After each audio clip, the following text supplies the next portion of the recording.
Alhamdulillahi Rabbil Alamin, wa afdal salatu wa tammu taslima ala Sidina Muhammadi wa ala alihi wa ashabi ajma'in. Vëllezër dhe motra të nderuar në Islam, assalamu alaikum wa rahmatullahi wa barakatuh. Unë në radhë të parë i drejtohem rinisë islame këtu në Zvicër dhe në Perëndim përgjithësi, me disa këshilla duke konstatuar disa nga sfidat, nga ato problemet më të mëdha me të cilat ballafaqohen të rinjtë dhe të reja tonë në veçanti gjatë muajit të Ramazanit. Sfida e parë, të cilën unë kam konstatuar, është se shumë të rinjtë dhe të reja agjerojnë vetëm se është zakon familjar, ashtu e ka gjetur në familje dhe ashtu edhe agjeron, vetëm se agjeron familja, agjeroj edhe unë, është zakon, është tradit. Ndërka që kjo, edhe pse është mirë, është përcjell nga familja dhe me edukimin që nga fëmijëria, ndërka që nuk mjafton për të përfituar në mënyrë efektive nga agjerimi. Prandaj, një agjerim pa qëllim dhe pa vetëdije vërtet e ka efektin shumë të shkurtër.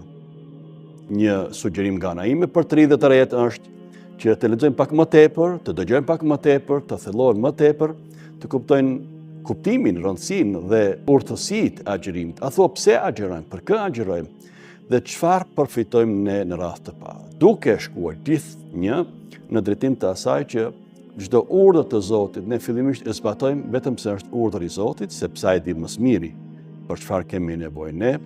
Prandaj edhe të gjitha këto norma fetare ai ka parë për ne e jo për ata. Ai s'ka nevojë pas njërin prej tyre. Prandaj, në momentet kur ta kuptojmë se çfarë urtësish, çfarë të mirash dhe çfarë benefitesh na sjell agjerimi në radhë të parë për ngritjen tonë shpirtërore, pastaj edhe për dimensione tjera të agjerimit, si ai shëndetësor, ai social, psikologjik etj.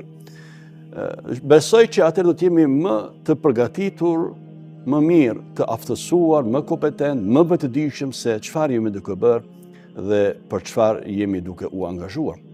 Këtu vim edhe te sfida e dytë pastaj, që shumë të rinj dhe të reja këtu në Perëndim ballafaqohen me presionin e shoqërisë dhe normalizimin e asaj që është ndaluar në Islam.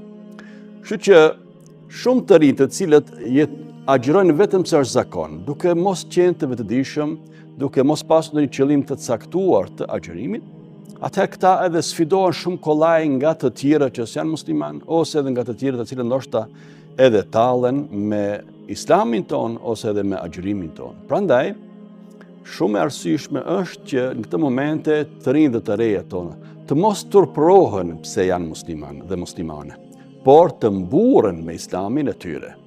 Dhe agjerimi i tyre mos shkaktoj dobësi të karakterit dhe identitetit të tij dhe të saj, por se të krenohet, të mburret me atë çfarë është. Po, unë jam musliman, dhe në fen tonë agjerimi është një prej shtyllave kryesore të Islamit, dhe ne agjerojmë në formën si e kemi ne, duke pasur parasysh se edhe të tjerët agjerojnë, por në forma të tjera, duke shkuar edhe sidomos si vjet nga në drejtim të asaj që edhe të krishterët këtu në Perëndim kanë filluar thuajse paralelisht me ne të agjerojnë. Prandaj, këma parasysh se në të gjitha fetë, parafërsisht ka një lloj agjerimi, atëherë kjo do të ishte një mbështetje e mirë për të rinjtë dhe të reja që do thonë shikoni edhe në fetë tuaj ka agjerim, ne nuk përzihemi në forma se si agjeroni ju.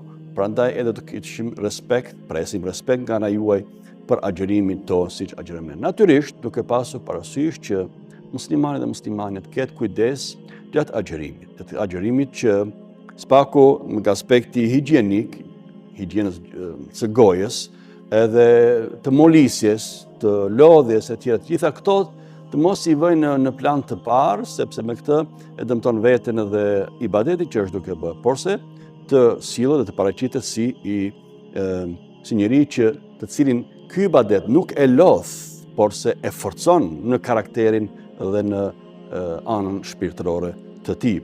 Prandaj, është me rëndësi që të rinjtë dhe të reja të kenë kujdes se me kë shoqërohen. Mos shoqërohen me njerëz që vazhdimisht tallen me fenë e tij dhe të saj, ose me ndonjë nga adhurimet i ibadetit që ai ose ajo i bën nga feja. Por të zgjedhin shoqërinë, të dinë me kë rrin, sepse shoqëria është shumë e rëndësishme. Pejgamberi sa më thotë, "Ar-rajulu ala dini khalilihi falyanzur ahadukum man yukhalil." Njeriu zakonisht shkon në fenë e shokut të vet, mikut të vet. Prandaj ketë kujdes secili se kë e bën mik apo shok. Sepse shumë ndikon rrethi shoqëror. Prandaj nëse jeni një rreth me të cilët tallen me ty, me fen tënde dhe me adhurimet tua, atëherë shmange këtë dhe krijon një rreth tjetër me të cilët do të ndjehesh jo i turpruar, por krenar me atë që je ti në identitetin tënd. Sfida e tretë në Ramazan për të ridhët të rejet është teknologjia dhe shpërqendrimi i vëmendjes, sidomos qëndrimi përpara ekraneve të ndryshme, qoftë nga telefonat smart ose nga iPad, kompjuter e tjerë. Pra qëndrimi gjatë rreth tyre tregon shfaq një shpërqendrim, një dekoncentrim të muslimanëve dhe muslimanes, kështu që shumë kohë humb edhe aty duke harruar se është duke agjeruar, pavarësisht pamjeve që ndoshta edhe janë të lirueshme fetarisht, mirë po shpërqendrimi më i madh është ai i mendjes dhe ai vëmendjes dhe ai i vetëdijes se çfarë jam duke bërë, pra i agjerimit. Kështu që është mirë muslimani dhe muslimania e re të ndajë një kohë të caktuar, pra brenda ditës unë do të rri vetëm kaq minuta ose vetëm kaq orë në mediat sociale për shembull. E pjesën tjetër do ta kanalizoj në veprimtari tjetër dhe në ibadet, para së gjithësh, me agjerim, me namaz, me lexim Kur'ani e të tjerë. Sfida e katërt dhe e fundit do të ishte lodha dhe ritmi i shpejt i jetës moderne. Është puna, është shkolla, është angazhimi, shitblerja, familja e kështu me radhë, gjithnjë në lëvizje të përshpejtuar.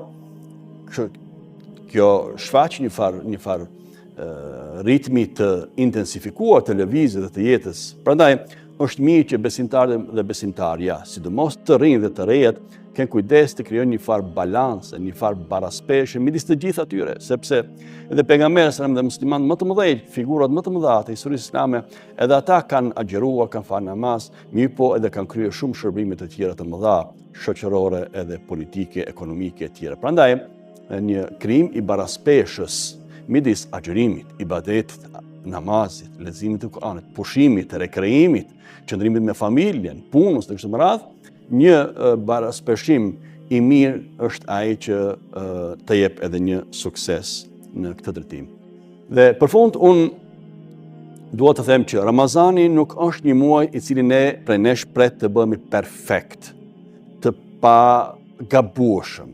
Nuk jemi të tillë. Mirë po është një shkollë, është një trajnim shumë i suksesshëm për ngritjen tonë shpirtërore dhe për pjekjen tonë në brenda shpirtit tonë, të sinqeritetin rreth të parë dhe të përpjekjes. Allahu në Kur'an thot: "Walladhina jahadu fina lanahdiyannahum subulana." Ata që përpiqen në rrugën tonë, ne do t'i udhëzojmë ata drejt rrugëve më të mira të suksesit në jetë. Prandaj nëse gjatë Ramazanit ne kemi arritur, pra nëse ky Ramazan ka arritur që prej nesh të bëj njerëz më të sinqert, më të disiplinuar, më të ndërgjegjshëm, më të vetëdijshëm, më afër Zotit, tek e fundit, njerëz më të mirë nëse ky muaj Ramazan, atëherë ky do të ishte sukses.